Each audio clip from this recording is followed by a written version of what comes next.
paz do Senhor, meus irmãos. É com muita alegria que nós estamos aqui para mais um subsídio de Escola Bíblica Dominical. E hoje nós vamos encerrar o livro do profeta Jeremias. Nós chegamos finalmente na lição 10, onde nós falaremos do capítulo 52 deste livro maravilhoso, fantástico, que eu posso dizer particularmente, eu creio que aconteceu a mesma coisa com você também. Marcou a minha vida. Mas, antes de tudo, antes de nós discutirmos sobre a nossa lição, sobre o nosso livro, eu sei que você está estranhando aí o meu cenário de gravação, o modo do vídeo, é porque eu estou usando o meu computador para fazer uma transmissão ao vivo do julgamento do nosso ex-presidente, e por conta disso eu estou impossibilitado de usar o meu local específico de gravação, e hoje eu estou gravando a nossa aula aqui da sacada do nosso prédio. Espero que não seja incômodo para vocês, tá? Mas hoje tem aula sim, tem material em PowerPoint sim, inclusive se você quiser o material em PowerPoint, se você quiser que eu te envie de forma gratuita, totalmente gratuita, é só me pedir pelo WhatsApp, que eu vou colocar aí na tela de vocês agora, tá?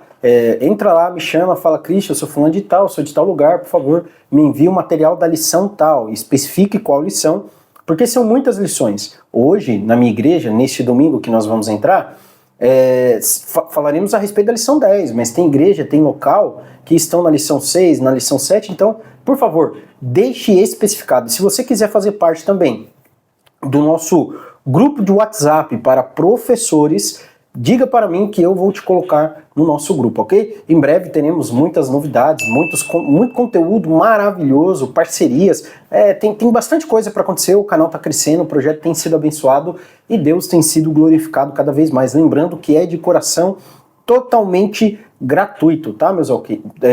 Meus ok's não, meus irmãos, tá ok, meus irmãos? Vamos lá, para a gente continuar, eu tô aqui com a minha lição em mãos, tô com a minha Bíblia também aqui do meu lado, tá aberto em Jeremias capítulo 52, e a gente precisa fazer essa discussão de forma pausada, respeitando os tópicos e os subtópicos. Eu vou começar hoje, diferentemente das outras aulas, pelos objetivos da lição. Então, se você está com a sua lição aí, abra comigo a sua lição, tá na página, aqui eles mudam um pouco a página, a partir da página 58, talvez na lição de aluno não tenha, mas você que é professor de escola dominical, você vai ter esses objetivos detalhados na sua lição, ok? Primeiro objetivo: identificar o cumprimento das profecias de juízo sobre Judá.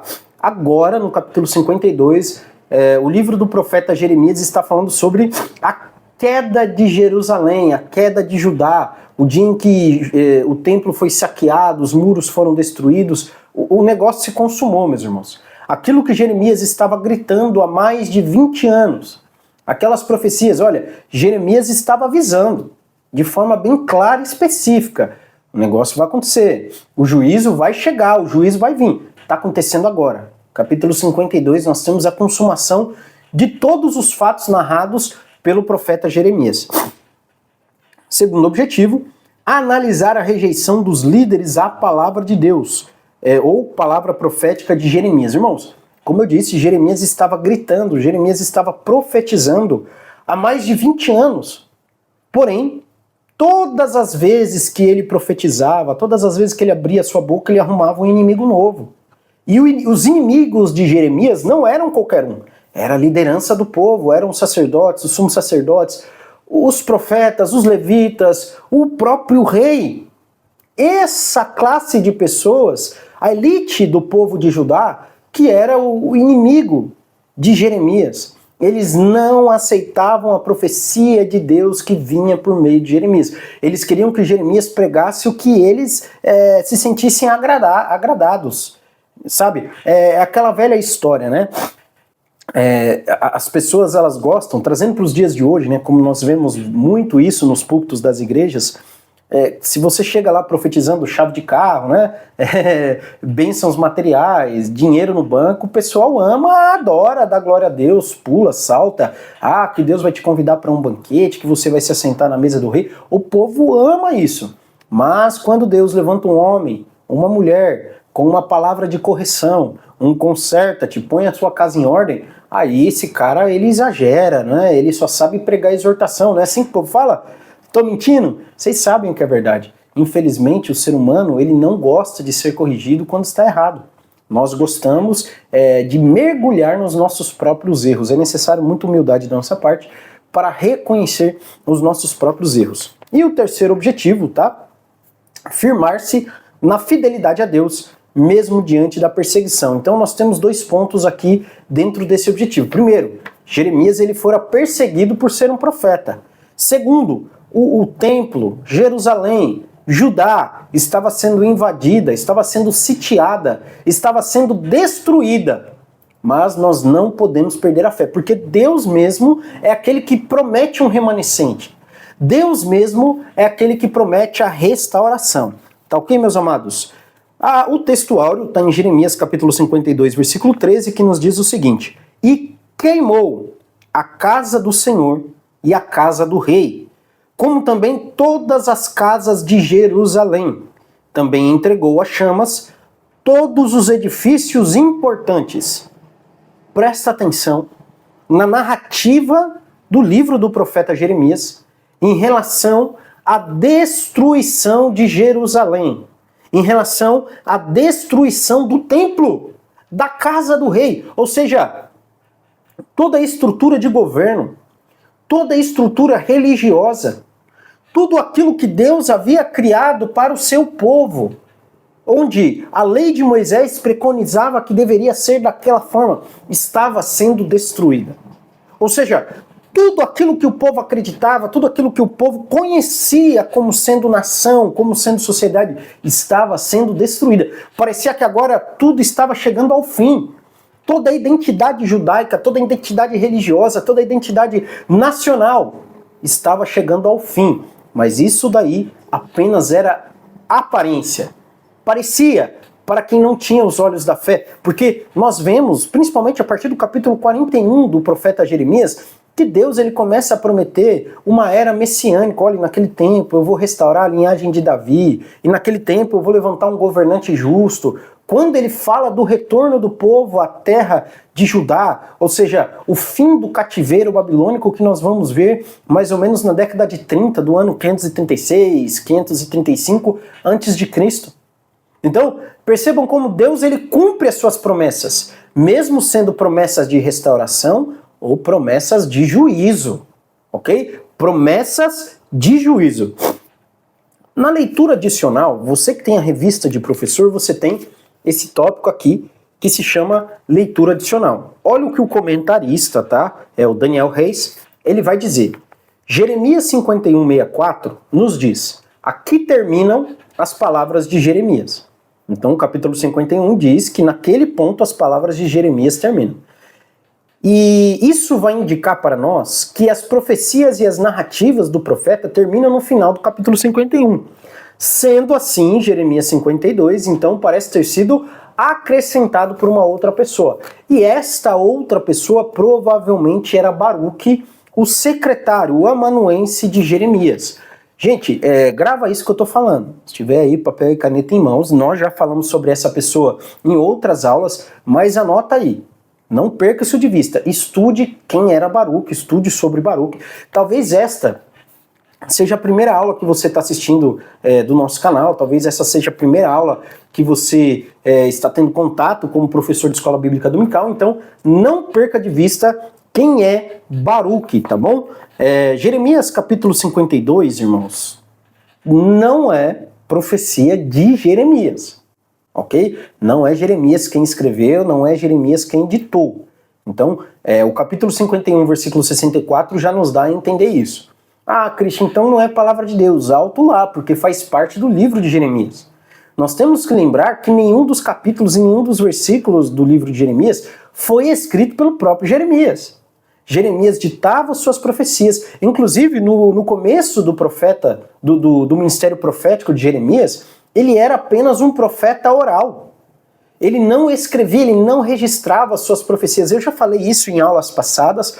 Deus é quem vai mandar Jeremias pegar um rolo e registrar as palavras dele. E registrar as profecias, ok? Então, é palavra de Deus sim, faz parte do livro do profeta Jeremias, é canônico do mesmo jeito. E o que a gente tem que entender a respeito do capítulo 52? O capítulo 52 é uma espécie de resumo. é uma espécie de síntese de tudo aquilo que estava sendo cumprido na vida do Reino do Sul, na vida de Judá, ok? Jeremias havia profetizado, o povo havia desacreditado e agora Deus estava cumprindo, tá bom? A verdade prática nos diz o seguinte: o pecado traz destruição, mas Deus oferece esperança ao que se arrepende. Então, veja só, assim como eu já tenho falado desde o começo, Deus ele traz juízo. Deus ele traz problemáticas para o povo que desobedece. Porém, Deus também traz restauração para o povo que se arrepende. Deus oferece esperança para o remanescente. Deus ele sempre preserva um remanescente. Deus ele sempre preserva o seu povo, porque Deus cumpre com a palavra dele. Eu já falei em aulas passadas, eu também falei na introdução geral ao livro do profeta Jeremias que eu ministrei há mais ou menos 10 semanas atrás, que a promessa de Deus para o povo tinha um aspecto duplo. Ao mesmo tempo que era uma promessa condicionada, sempre tem o se me obedecerem, se cumprirem a minha palavra, se forem fiéis aos meus preceitos, nós temos o fato de que Deus cumpre independentemente da vontade do povo. Aí eu volto na questão lá de Gênesis capítulo 15, não é? Onde Deus ele manda que Abraão fendesse os animais. Aí só Deus passa pelo meio dos animais. Vamos ver se você lembra disso. Se você lembra disso que eu comentei, comenta aí embaixo, tá bom? Deixa o seu comentário aí. Você lembra dessa? Você conhece essa forma de firmar pactos do Antigo Oriente Médio? Imagina que eu e você que está me assistindo fechamos acordo a respeito de uma propriedade. A gente vai pegar um animal, a gente vai fender o animal no meio e a gente vai passar por entre as partes dos animais. E a ideia é que aconteça comigo o que aconteceu com esse animal se eu não cumprir a minha parte do acordo. Lá em Gênesis 15, Abrão, ele não passa no meio dos animais, somente Deus passa no meio dos animais. Quando no Antigo Oriente Médio era comum que as duas partes passassem pelo meio dos animais. Então isso nos demonstra claramente, tá? Claramente que a promessa de Deus também é unilateral. Deus ele vela pela sua palavra, tá bom, meus irmãos? Então, deixa aí seu comentário se você lembra que eu comentei isso daí. Na introdução, o autor nos diz, o capítulo 52 retrata caos completo. Gente, presta atenção, Zedequias ele estava reinando mais ou menos desde o ano 597 a.C., lembrando que ele foi o substituto de Joaquim. Ou seja, Nabucodonosor ele vai pisar novamente, são 3 levas, né? 606, 597 e 586, ok? Então em 597, Nabucodonosor, porque Joaquim ele teria se revoltado contra Nabucodonosor, falou, não vamos mais pagar tributo. Nabucodonosor substitui Joaquim e fala agora Zedequias, que é um rei vassalo, que também não era da linhagem real, né? Não seria ele o sucessor de Joaquim. Agora ele está governando pela vontade de um rei estrangeiro, ele vai governar por mais ou menos 11 anos. No ano 588, de 588 para 587, Zedequias ele vai cansar, ele vai se revoltar contra Nabucodonosor e ele vai firmar uma aliança com o Egito, achando que o Egito poderia livrá-lo das mãos de Nabucodonosor. Só que nós temos que entender que não é das mãos de Nabucodonosor, é das mãos do próprio Deus, porque fora Deus quem levantou Nabucodonosor. Então, ele achava que o Egito poderia livrá-lo, e é por isso que ele firma um pacto com o Egito. Inclusive o Egito vai pipocar, né, como diz a linguagem popular, quando chega aí no calor da batalha, o Egito vai largar Judá sozinho. Tá? E aí no ano 588, de 588 para 587, Nabucodonosor ele vai cercar Jerusalém. Ele vai cercar Judá. É um cerco que vai durar, tá na nossa lição aí na página 60, mais ou menos 1 ano e meio. Gente, então pensa comigo. Né? Imagina ali que a minha lição aqui seja uma cidade. No entorno dela você tem rios, você tem comércio, você tem um monte de coisa que é essencial para a subsistência de um povo.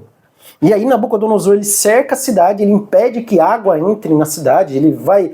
Irmãos, vai começar a acontecer uma série de desgraças lá dentro de Judá. Inclusive, eles vão ter que recorrer ao canibalismo, não é a primeira vez que isso vai acontecer, tá bom? As mães vão devorar os seus filhos, vizinhos. Gente, é algo terrível. Não entrava comida, não tinha pão. Não tinha o que comer. O povo estava sofrendo. Mais de um ano de cerco. Alguns anos atrás, não é? Salvo engano, em 2017, não lembro se foi em 2017 ou 2016, nós tivemos aqui no nosso país a greve dos caminhoneiros, né? E aquilo gerou desespero em muita gente. Nós ficamos ali mais ou menos 15 dias sem receber encomenda, faltando comida nos mercados, remédio nas farmácias, gasolina nos postos de combustível. E já bateu um desespero. Imagina se essa greve durasse um ano e meio, sem absolutamente abastecimento nenhum. O que aconteceria com o nosso país? O que aconteceria com a sua cidade, com o seu estado? Então preste atenção, nós estamos falando de um cerco a Jerusalém, que durou um ano e meio, então não tinha abastecimento, não tinha como o povo se abastecer de água, de pão, de mantimento, não tinha, gente. Então é por isso que o povo estava desesperado e em extremo sofrimento. O capítulo 52 descreve o governo trágico de Zedequias, o último rei de Judá, cujo reinado foi marcado por rebelião contra Deus, desobediência à sua palavra profetizada por Jeremias. Então Jeremias dizia, olha Zedequias, não resista a Nabucodonosor. Nabucodonosor era a vara de correção de Deus. Não resista a Zedequias. E Zedequias falou, não, negativo, eu vou resistir sim. E aí o final você já sabe, né? O final desta saga é Nabucodonosor entrando em Jerusalém, pisando em Jerusalém, destruindo o templo, incendiando as muralhas, arrasando com a cidade, meus amigos. A gente tem que lembrar o seguinte, o cativeiro babilônico ele vai ser sobreposto em 3 levas. A primeira leva vai levar os nobres, vai levar a elite de Jerusalém, aí Nabucodonosor vai deixar um rei ali. A segunda leva ele vai levar novamente o pessoal mais rico, né, o pessoal que tem condições financeiras melhores, e na terceira leva, que vai acontecer agora em 586, que é a narrativa do capítulo 52, eles vão levar o restante do povo. Eles vão levar todo mundo para a Babilônia. E agora o povo vai ter que servir Nabucodonosor, o povo vai ter que servir de escravo, um povo de segunda categoria. Lembra que Deus libertou o povo do Egito? Era um povo que era escravo, meus amigos.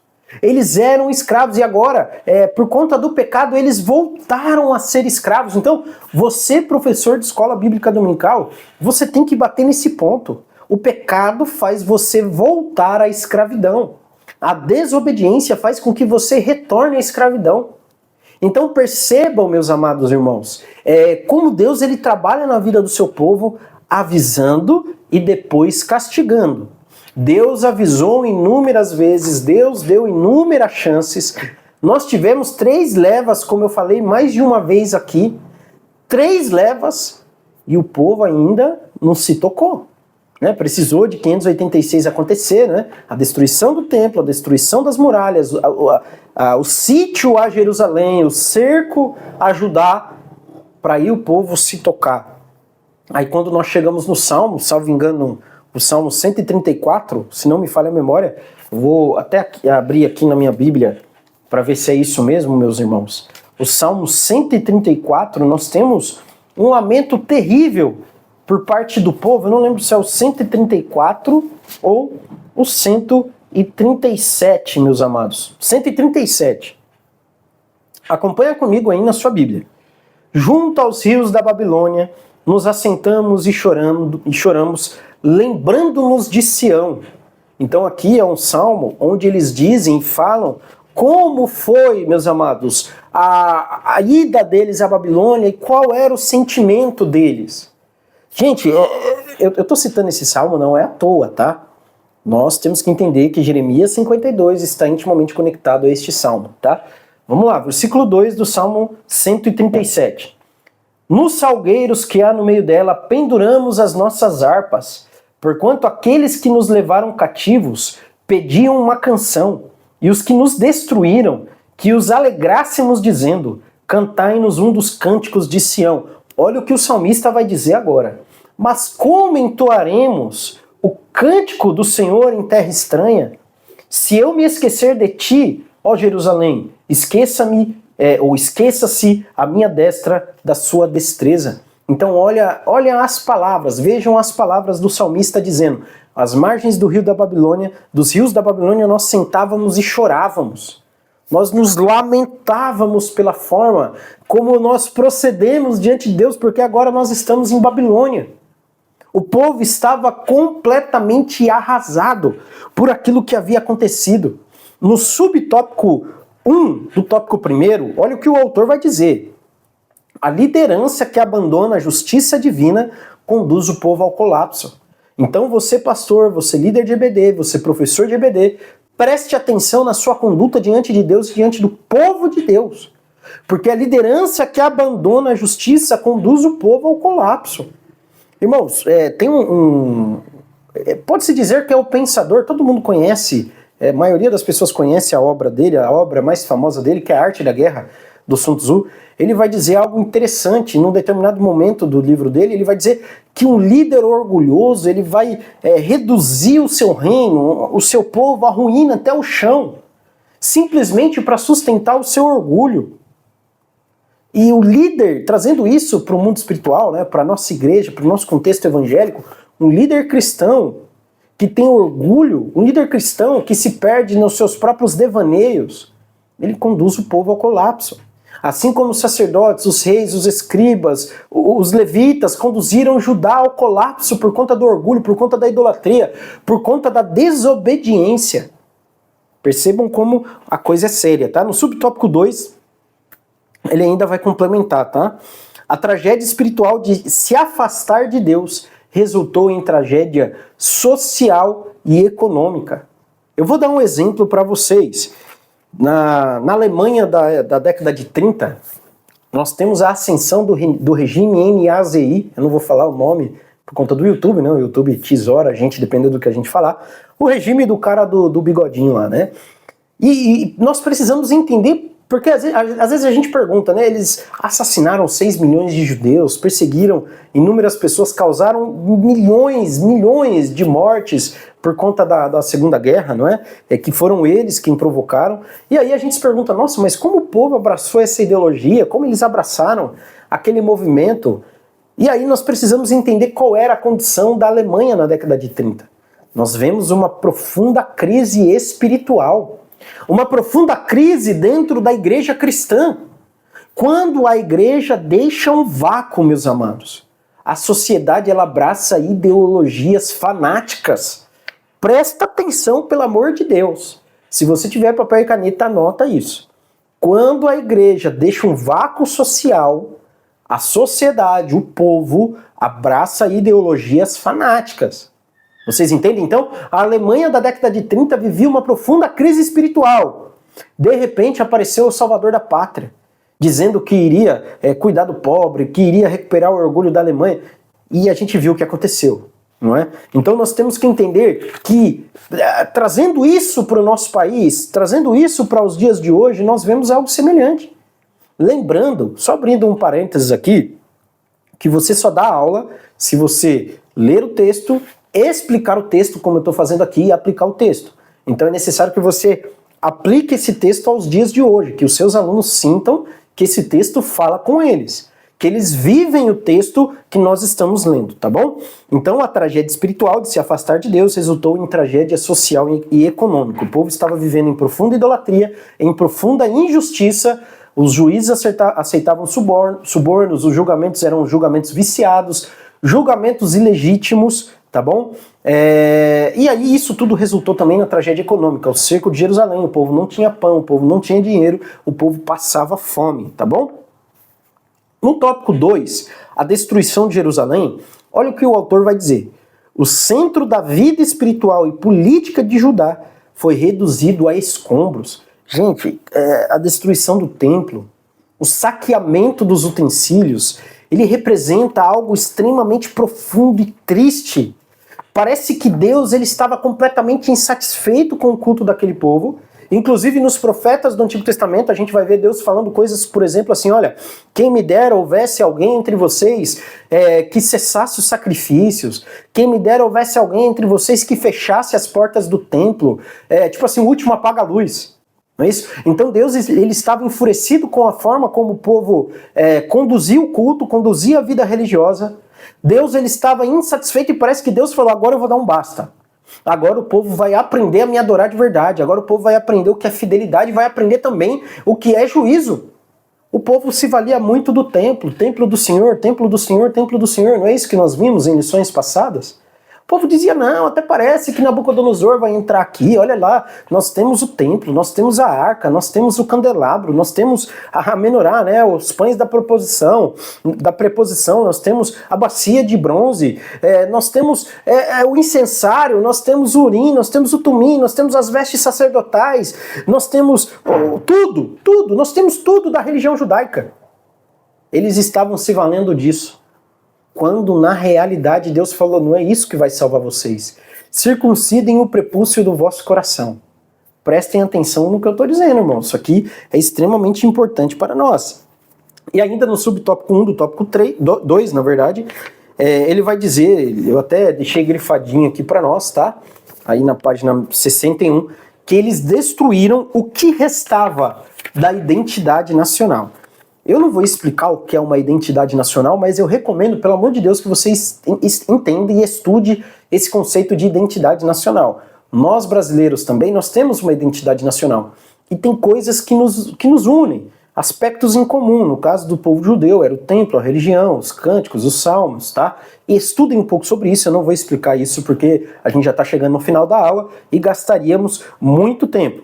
No final do tópico 3, do subtópico 3 do tópico 2, na última partezinha aí, olha o que ele vai dizer, Deus não aceita culto vazio. Isso serve para os dias de hoje também. Então não adianta, por exemplo, a gente bater carteirinha, não adianta a gente mover céus e terras, comprar os melhores instrumentos, as melhores caixas de som, as melhores poltronas, os melhores televisores, os melhores ventiladores e ares condicionados. Não adianta, se nós não estamos com o coração voltado para Deus. Os melhores templos, os mega templos, né? Hoje nós temos o fenômeno das mega igrejas. Gente, não adianta. Deus não aceita culto vazio. Eu não sou contra a mega igreja. Eu sou contra culto vazio. Porque tem igrejinha pequenininha que se gaba de ser pequenininha, mas não tem visão do reino. É hipócrita. Tá? Então, a gente não pode agir com 2 pesos e 2 medidas, não. Temos que ser justos, tá bom? Essas figuras representavam a liderança espiritual, civil e militar da nação, o fim definitivo da estrutura de governo e do serviço religioso de Judá. Por que ele está falando isso? Porque após a destruição do templo e da cidade, o exército babilônico, eles vão levar cativos os principais líderes remanescentes de Judá. Dentre esses líderes nós temos o sumo sacerdote Seraías, o segundo sacerdote Sofonias, os guardas da porta do templo e os outros oficiais. Eles vão ser executados em Ribla na frente de todo mundo. Então, é Nabucodonosor dizendo, acabou Judá. Não tem mais estrutura de governo, não tem mais estrutura eclesiástica, não tem. Agora quem domina é a Babilônia. Eles vão ter que aprender conosco. Isso tudo por conta da permissão de Deus. Irmão, chegando na parte final, o subtópico 3 do tópico 3 tem como título Um Fio de Esperança, fazendo referência ao versículo 31 do capítulo 52. Sucedeu, pois, no 37º ano do exílio de Joaquim, ou seja, na década de 60, ele já estava preso desde 597, agora em 560, 561, no 12º mês, aos 25 meses, que Evil-Merodach, rei da Babilônia, o sucessor de Nabucodonosor, tá? No primeiro ano de seu reinado, libertou Joaquim, rei de Judá, da prisão. Irmãos, Joaquim, ele era descendente de Davi, e a sua libertação indica que a aliança davídica não foi totalmente anulada. Então é por isso que nós temos aqui um fio de esperança. É Deus falando, alto lá, gente, calma aí, eu havia prometido para Davi que não faltaria descendência dele no trono. Então é por isso que Evil-Merodach, com certeza inspirado por Deus, vai libertar Joaquim, ok? Aplicação pessoal. Afastar-se de Deus tem consequências graves. Deus sempre oferece graça e recomeço aos que se arrependem. Não endureça o coração. Volte-se hoje mesmo para o Senhor e ouça a sua voz. Gente, sobre essa ideia de fio de esperança, eu só quero fazer menção para vocês do Salmo de número 126. Lembra que nós lemos o Salmo 137, que fala, olha, na margem do rio da Babilônia, nós nos assentávamos e chorávamos, né? O povo extremamente triste porque estava na Babilônia, agora no 126 é o povo regozijando porque Deus os trouxe de volta. Por que eu estou fazendo menção desse salmo? Porque o último subtópico é o fio de esperança. Então, já fica a dica aí para você expor o Salmo 187 e 126 também. Salmo 126. Quando o Senhor trouxe do cativeiro os que voltaram a Sião, estávamos como os que sonham. Então eles entraram em êxtase quando eles retornaram para Sião. Então a nossa boca se encheu de riso e a nossa língua de cânticos. Então se dizia entre as nações: grandes coisas fez o Senhor ao povo de Judá, né? A estes no caso. Então vejam agora como o salmista ele expressa a alegria dele por estar retornando a Sião, por estar retornando a Judá. Deus é fiel, irmãos. E é assim que eu vou encerrar minha aula. Deus, ele é fiel. Deus, ele cumpre as suas promessas independentemente da vontade humana. Ok, meus irmãos? Que Deus abençoe a todos vocês. Aguardo vocês até a semana que vem, onde nós iniciaremos para falar a respeito do livro do profeta Jeremias, ou seja, Lamentações, capítulo 1 e capítulo 2, ok? Que Deus abençoe a todos, até a próxima, se Deus quiser.